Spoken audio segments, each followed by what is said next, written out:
Et place à votre édition régionale. Bienvenue à tous.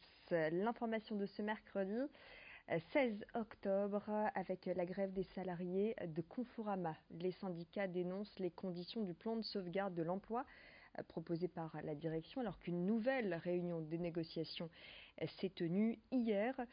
Confrontée à des difficultés de rentabilité, l'enseigne prévoit la suppression de 1905 postes en France, 32 magasins Conforama et 10 maisons dépôts mettent la clé sous la porte. Dans la région, les Conforama de Lers, de Calais ou encore de Louvroil étaient fermés aujourd'hui.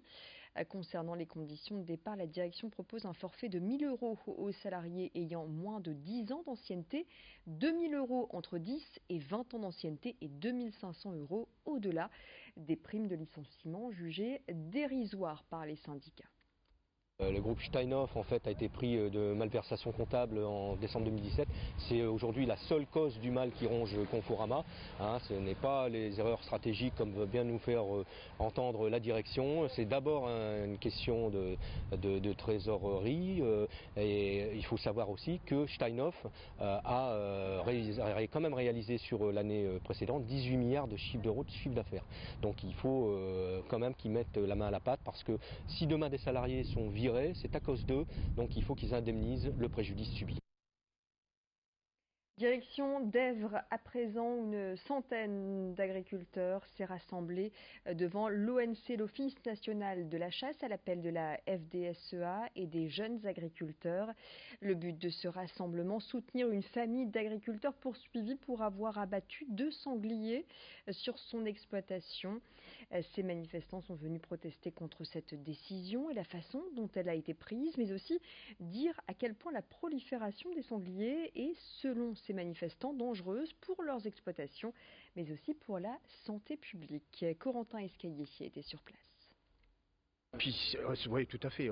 Comment on en a marre de devoir cultiver et puis de devoir être indemnisé, enfin de devoir subir des dégâts de sanglier. C'est pas concevable. Donc, on est là effectivement pour les soutenir et puis plus généralement pour dénoncer ce phénomène. C'est un vecteur de maladie.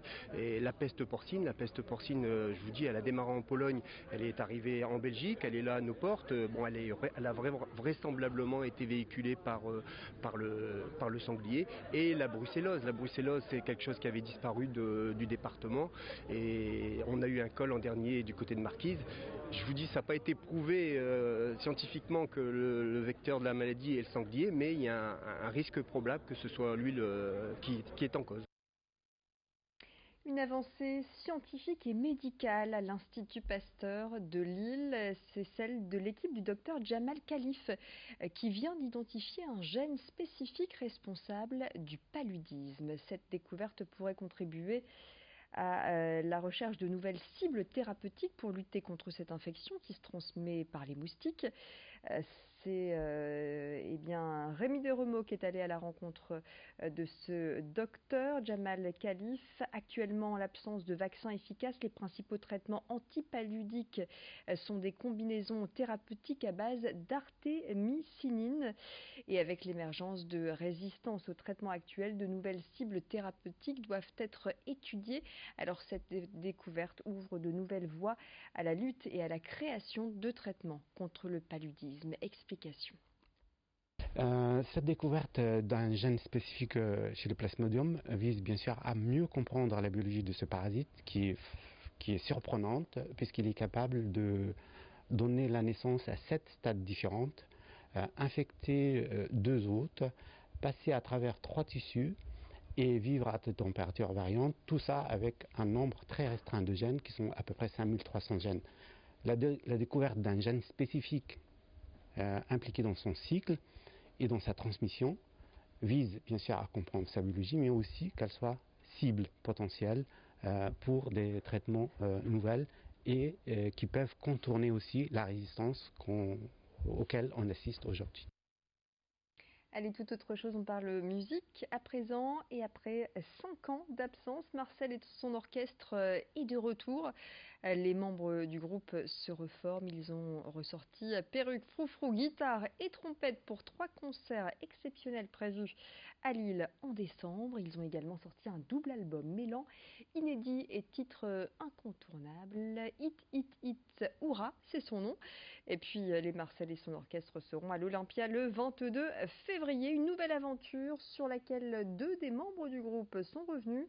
Au micro d'Adrien Lannoy, c'était ce matin sur notre plateau. Je vous propose de les écouter. La création, tu es content de présenter ton nouveau bébé, etc. quoi. Là, tu reviens un peu sur ce que tu as fait, avec des fois des trucs, se réécouter, c'est pas toujours évident, c'est clair. Hein.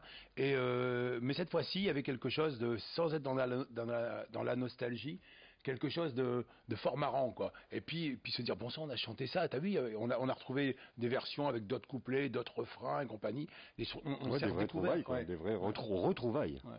Ouais, on s'est retrouvés complètement dans cette histoire, c'est marrant, et puis on s'aperçoit qu'on en a encore des cartons complets, quoi.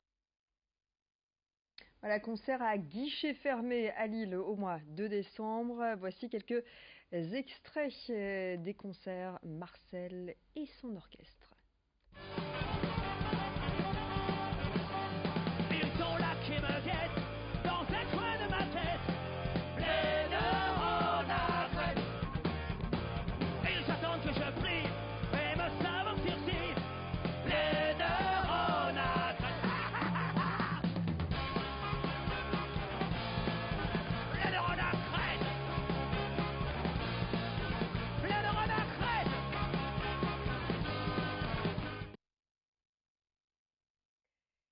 Et puis je vous propose de terminer ce flash régional en partant du côté de Dunkerque avec ces images du catamaran du futur. Il s'appelle Energy Observer. Il a fait escale dans la cité de Jean Bart hier après son tour en Europe du Nord, en Méditerranée. Il a montré tous ses atouts à Dunkerque avec ses 170 mètres de panneaux solaires, ses 62 kg d'hydrogène et ses batteries de 400 volts. Il est le prototype du bateau technologique et après avoir rechargé ses batteries à Dunkerque, il s'en retourne à Saint-Malo chez lui avant son premier tour du monde qui devrait lui prendre environ 3 ans. Et c'est la fin de cette édition régionale. Tout de suite, retrouvez les prévisions météo, le bulletin complet dans le prochain quart d'heure. Ce sera votre édition locale. À tout de suite.